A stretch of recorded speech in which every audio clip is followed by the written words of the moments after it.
Welcome to the Sandwich Generation Survival Guide. I am your host, Candace Dellacona. This is a very special edition of the Sandwich Generation Survival Guide because we are participating in the fourth annual edition of Podcasthon. For 1 week, thousands of podcasts like mine are highlighting a charity of their choice. And today, my choice, I am welcoming Father Patrick Devine. Father Patrick is a friend. He is a priest and author, a world-renowned speaker on peace and conflict resolution who's taught at the Harvard's Kennedy School. And most importantly, Father Patrick is the executive international chairman and founder of the Shalom Center for Conflict Resolution and Reconciliation, which is an organization working across Eastern Africa to bring peace to communities affected by conflict through dialogue, mediation, grassroots peace building, educational development projects. Shalom has helped transform relationships between groups that have experienced deep and significant division and violence for hundreds of years. Father Patrick has dedicated decades to building sustainable reconciliation by training local leaders, empowering communities, and creating systems that help prevent conflict before it begins, such as schools and shelters. And his work has impacted hundreds of thousands of people across the region. He has impacted my life, and he impacts most people that he meets. He offers powerful lessons about the possibilities of dialogue and dignity, and of course, lasting peace. How is that for an intro? Welcome, Father Patrick. Thank you, Candace. That is so neutral. I'm sure I embarrassed you. You are a person who was certainly not immune to flattery as a human like the rest of us, but your work is such good work and you take such pride in the good work that you're doing. So I'm really happy to welcome you today. Thank you very much. And I appreciate the welcome and the invitation to be here with you and your viewers today. Wonderful. So let's get right into it. I want to highlight Shalom, and I want for you, the founder of the organization, to tell us everything we need to know about this amazing organization. So let's start at the beginning. Let's start at what inspired you to find Shalom Center for Conflict Resolution and Reconciliation? Well, I grew up in Ireland, as you can hear from my accent. And in 1979, I joined a group called the Society of African Missions, and you made a lifetime commitment to Africa and its people. And I was ordained in 1988 and assigned to Western Tanzania. Then I encountered the genocide in Rwanda in 1994 with the refugees pouring into Tanzania. So I got involved in pastoral care for them because over 1.5 million crossed the border that time. It was a terrible, terrible genocide, as are all genocides. Then I ended up in quite a bit of administration for our missionary work in Tanzania and Kenya. Our main drive in terms of development was, of course, oriented around peace and development, schools, hospitals, and so on. And my work as my career developed in terms of administration. I encountered a lot of interethnic conflict going on in northern Kenya, South Sudan, Southwest Ethiopia. And there's no doubt heavily influenced by the violence in the eastern Congo. Since 1996, there's estimates that there's between 7 and 10 million people killed alone over there. And so it was from my interaction with these environments and watching well-intentioned NGOs and church people and various other groups who are very well-intentioned, addressing mainly the symptoms, that I thought there had to be a better way to address the underlying root causes. So I was inspired, I suppose, to set up a group of men and women interfaith and to get everybody qualified with a minimum of a master's degree in peace studies.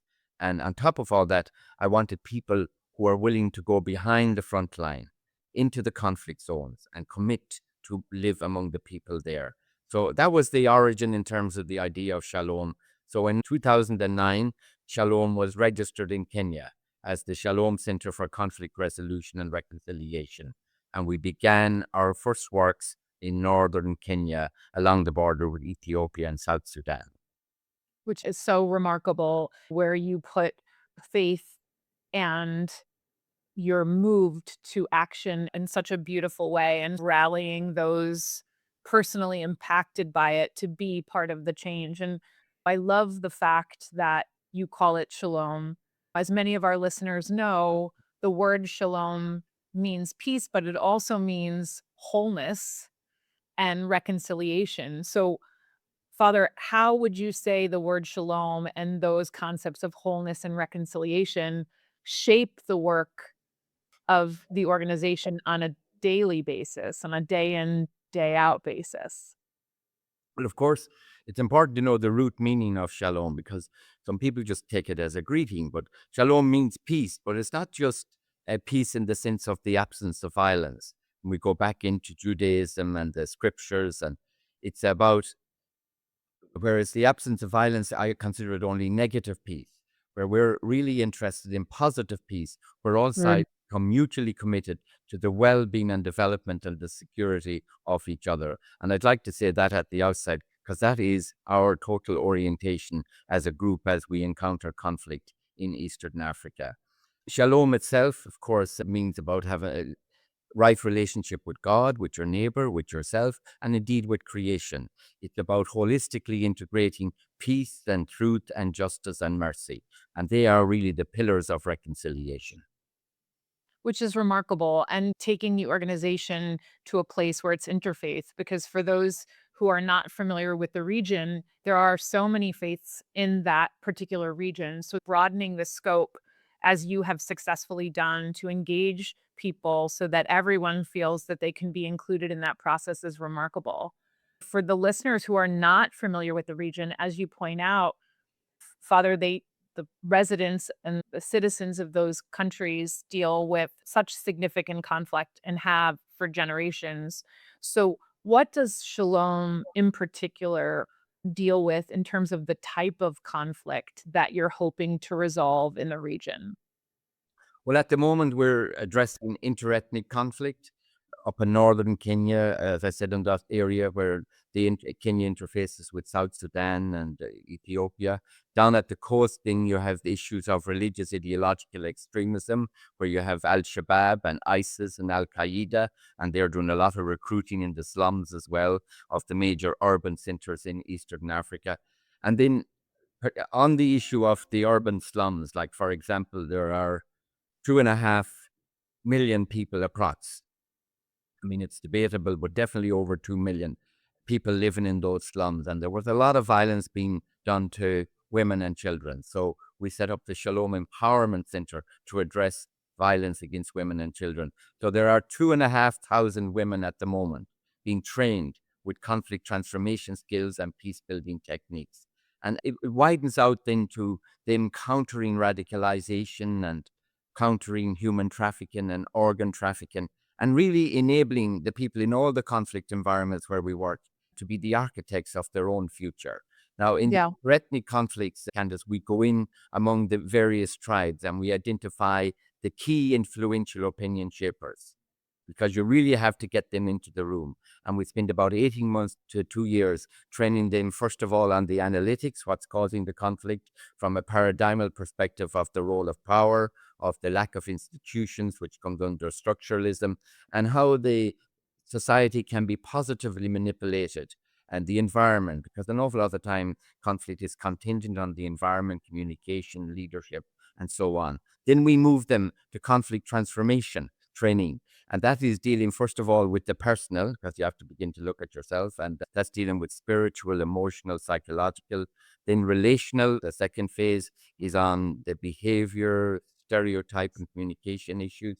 Then thirdly is to look at the lack of institutions in those environments to enable people to meet their basic human needs and to be able to actualize their potential. What institutions are lacking, such as law and order, legal redress, medical, education. And fourthly, is to look at the issue of where is culture legitimizing violence? Where are human rights being undermined and so on? Where is the dignity of life not being respected?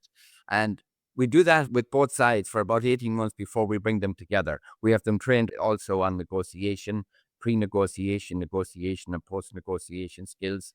And then we bring them together because now they're speaking the same conceptual language. And may I say, in all my time, I have never met a parent who doesn't want a better future for their children. They're all interested in getting peace. But we have to remember also that these countries, they're only 100 years, you can say, into modernization development as we know it in the West. And there are huge areas, yes, semi-arid desert territories that do not have enough institutions developed by the governments. And it's not that the governments aren't trying. They are trying, of course. Like every government, we all can do better. But that's Yeah. that. What was so great about that, Father, is that you gave us the blow by blow of the architecture of the peace building process that Shalom has developed over time. And I think that the listeners now have a practical idea of what that looks like. And the runway is long. Yeah, Candace, and I normally, just to give it a rationale, like you don't need to be a theological genius or a sociological expert to realize that in conflict environments where people are killed, maimed, and displaced persistently, it's extremely difficult for social and religious values such as peace, truth, justice, and mercy to take deep communal root, for people Yeah. to live normal lives and experience true peace. And secondly, it's extremely difficult to have any sustainable development in those environments because periodically schools, hospitals, etc., either become inoperable or destroyed. So it's very important that we really empower the people to be the architects. Out of our peace processes, the first thing that both sides began to agree on was the setting up of interethnic and interreligious schools.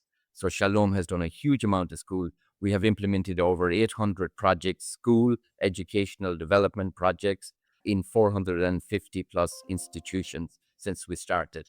And these developments, we do medical as well and water projects and equip these schools with books and desks and solar energy. But these projects help to stabilize the peace process. And since we started, many students from these schools that would never have got a chance have even gone on, some of them to university and become lawyers and doctors. And it's not that they forget their people. They are always there to come back and help them. I mean, if that is not an endorsement of the good work of Shalom, I don't know what is. I think, what is so remarkable about the organization is that you're able, with your infrastructure of the organization and the training that you do, that is so involved and really meticulous, bringing together groups who historically saw each other as enemies. And the power of dialogue and that human connection in resolving conflict is so inspiring, especially as you point out, Father, that these are people that are doing their best to survive. So things like justice and peace and mercy have a hard time sort of seeping in when you are literally trying to survive. So I just think that's such a remarkable testament of Shalom and all of the amazing people that are committed to Shalom to make peace in the region. What I would like to know is, why do you see, as someone who is from Ireland, it's so important to you that the solutions for peace come from within the community as opposed to from outside? Can you talk a little bit about why you're sort of tapping the shoulder of Tanzanians and Kenyans and Sudanese people to come up with the solutions? Well, you see, at best, outside intervention, any war can only create a ceasefire. And it's important that maybe within a continuum to explain that a little bit. When you have the manifest direct violent conflict, the first thing, of course, you want to do, and usually international intervention, lead to creating a ceasefire. But a ceasefire can easily revert back into violence again, into manifest violence, unless you really understand the root causes, what's Yeah. causing the conflict, and address them. And you have to move that ceasefire through interventions, development interventions, further conflict transformation. You have to begin to move it towards positive peace. And if you're going to get the positive peace, you really have to have the people on board and they have to commit to it. And so often around the world today, we see interventions in major conflicts, right? I'm talking about international conflicts, and the peace is there and it can easily revert back. But from once the people own the peace on the ground and are committed, both sides are committed. And I think to add here as well, what I have found working among the people, they want to create environments too where they can experience the divine spirit. because everybody is yearning to experience that spirit as well. And where people are killed and maimed in this place, that's nearly impossible. I would say, like Candace, that in terms of addressing the issue of religious ideological extremism, it's very Yeah. important that people are aware of the terminology in that along a continuum from radicalization to fundamentalism, then on to nonviolent extremism, and then further on to manifest violent extremism operationalized in terroristic acts. And I use that term nonviolent extremism. I remember giving a lecture in Chicago, and people, what do you mean by nonviolent extremism? And I said, you could even have it in a Western democracy where you have sides so polarized, whether it be in politics or the media or some other form, that they don't even want to listen to each other, talk to each other, and they don't want the other side to be heard even, and they want to try and wipe them off the social political narrative. So I don't think I need to explain that to too many people. No, I don't think you do, not in this day and age here in the Um, United States. but it's bringing all that awareness to the people that you're empowering them, really empowering them with the analytical skills and the conflict transformation, peace building techniques that are needed. It's really remarkable, and I love the term that you use, "owning the peace," because when you have people that have a vested interest in the peace and they see the possibility of living a life without pain of war and conflict, it really does provide alternative that perhaps didn't exist for them before. You're doing such amazing work in Eastern Africa and spreading the sort of good work that you're doing. Obviously, we're in a place of conflict here in the world right now. We know what's going on in places like Iran and Gaza and Ukraine. And I think a lot of us as families, we worry about conflict even in our own lives. So, what are the lessons, Father, that you could impart upon us about conflict resolution, even more locally, even within our own homes? Do you have any advice for our listeners? Well, like conflict everywhere around the world, and I think this is something we can bring to our homes as well. We should all be aware on issues of conflict that conflict has a memory, and it's Mm, very robust and it's resilient. It's moored in culture. It can be transgenerational. It usually is. Unfortunately, it's frequently distorted by erroneous historical narratives and false media reporting at times. So that even comes down into our local conflicts at home among people. And I mean, communication is so vital to have, and whether it be among family members in marriage or whatever, and sometimes to reach out and to find help and to find people who are interested, because this conflict world we're in as well, in terms of NGOs and so on, it can often be abused and used by organizations who use the cause just to feed their own management needs. So you really need authenticity among people who are engaging with you. To people in family homes, communication is the key, and to really yeah. begin to get some help so that you do the analytics on yourself as an individual, on the relationships in terms of communication, stereotyping, and so on, and look at your home life, look at your community life, whether it be a parish or a village, look at what institutions can be improved, and look at the overall culture that's been fed into the minds and hearts of people.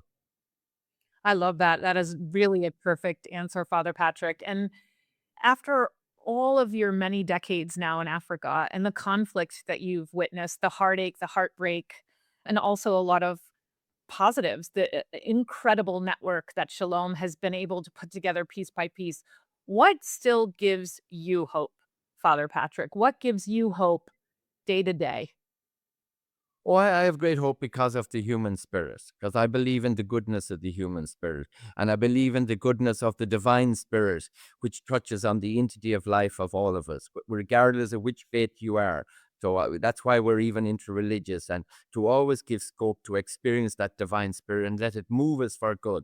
And there are other spirits that move us into negative territory and to do things that we shouldn't be doing, but to have great respect for human rights and the dignity of life. And whatever we do, do not close dialogue or shut people out. keep the dialogue going and see how can we make life better as a community. Because if we just turn in on ourselves, whether it be about our own just human needs or about faith, I think we have missed the joy of life and the richness of each other. It's like you and I here sitting here talking. We're all part of the mosaic. No one is above or below. And I think that's what makes it work. And we appreciate and care for each other. Of course, Candace, we are registered in Ireland as well, the Shalom is, and we are in the Northern Ireland, UK, and here in the USA. And I want to say this because your country gave us a great honor, and Colin Powell was the guest in the event down in Washington back a number of years ago. And he had a good impact on me as well when, in terms of speaking about government interference in for peace and for bringing about reconciliation can only do so much. But he said ultimately the people at the grassroots too have to be really trained, as I said, to be their own architects and to reach and to attain the type of environment they wish to live in. And, you know, Father Patrick, that really is a perfect way to end my highlight of the amazing Shalom Institute and to, of course, remind our listeners that Shalom does such amazing work. You just heard a fraction of what Shalom has done for the region. And as Father Patrick rightly pointed out, you have obtained certification as to charitable status here in the United States, in the United Kingdom, and in Ireland to support all of the work that you're doing in Africa, and donations that you have made to the satellites in the United States, the United Kingdom, and Ireland are tax deductible. If you are moved to make a donation, and I hope you have been, we will have all of that information in our show notes. Candace, I'd just like to say that I want to remember all our people on the front line and all the progress that's being made, to thank them and to thank all our donors as well. And just to say this, that of every dollar that's donated from USA out to us in Africa, 95 cents goes directly into the project. That is remarkable. I wanted to thank Father Patrick Devine from the bottom of my heart for taking part in this special episode of the Podcasthon. And if you've enjoyed it, I would really hope that you'd visit podcasthon.org to learn about so many other charities through the voices and the talents of my fellow podcasters. Thank you, Father Patrick. Don't forget to subscribe to the Sandwich Generation Survival Guide. A new episode drops each month. And if you're enjoying it, please don't forget to leave me a 5-star review and share with your fellow Sandwich Generation members. For a complete listing of past podcast episodes, you can check out any podcast platform, or you can head to my website at www.sandwichgenerationlaw.com. Thanks for listening.